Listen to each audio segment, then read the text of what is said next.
Do you hate taking your child with sensory issues, sensory overload, or autism to get a haircut? If so, stay tuned.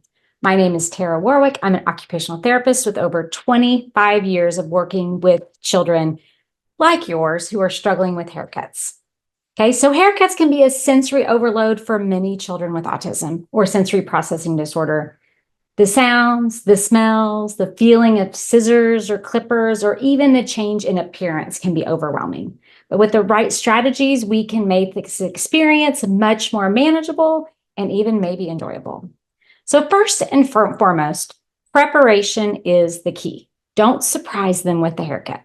Okay, before the haircut, talk to your child about what to expect.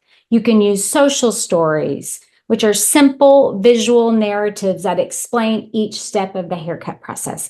You can include pictures from the actual haircut studio, incorporate those so the child knows exactly what door they're going to go in, what chair they're going to sit in, a picture of the person giving them the haircut, what the mirror is that looks like, all those things. The more you can prepare them, the better off your child is going to be on the day of the haircut. There's a lot of different resources that have pre-made social scripts, stories, or templates, or you can just create your own.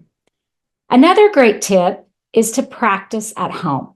Okay, let your child get used to the sensation of having their hair touched, maybe just barely cut. You can do this by gently combing their hair, using just toy play clippers, or even pretending to give haircuts to their favorite dolls or stuffed animals. The practice can help desensitize them to the real experience.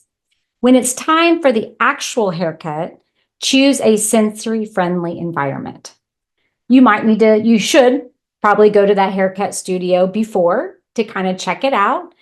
Some children may do better at home where they feel safe and comfortable, while others might prefer a quiet, sensory-friendly salon. Look for a salon that has experience working with children with autism and sensory processing disorders. More and more people are more familiar with autism and sensory processing, that this is a lot easier than it was 5-10 years ago. Consider the sensory aspects. For example, if the sound of the clippers is too much, see if they could use scissors instead. Some children might prefer the feeling of wet hair being cut, while others might need their hair cut dry. Always communicate with the stylist about your child's specific needs or preferences. Another thing is using positive reinforcement. Praise your child for their bravery and cooperation and offer rewards throughout the haircut or at the end of the haircut. Maybe a favorite treat, a small toy, or a fun activity they enjoy. Positive reinforcement can help build that positive association with haircuts, because this is something that's really, really hard for them. Another thing is bring comfort item. So allow them to bring a favorite toy, blanket, or any item that helps them feel safe and calm. Maybe they're wearing a weighted vest or noise-canceling headphones can also help reduce that sensory overload. Another useful strategy is to break the haircut into smaller steps. So if a full haircut is too overwhelming, consider maybe doing it in stages. For example, you might cut a little bit each day over the course of a week. This could make that experience less stressful and more manageable for your child. Lastly, stay calm and patient. This can be really hard to do as a parent, I know, but your child will pick up on your emotions. So stay calm and patient to help them feel more secure. If things aren't going well, it's okay to take a break and try it again later.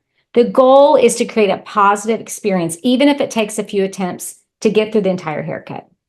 By using these strategies, we can help make haircuts a more positive and less stressful experience for children with autism and sensory processing disorders, as well as their family. Remember, every child is different, so it might take some trial and error to find out what works best for your child. I hope you find these tips helpful. If you did, please give me a thumbs up and subscribe to our channel for more tips and strategies. And don't forget to hit the bell, the little bell icon, to get notified when I post more videos, tips, and strategies. If you have any questions or topics you'd like for me to cover, leave them in the comments below, and thank you for watching.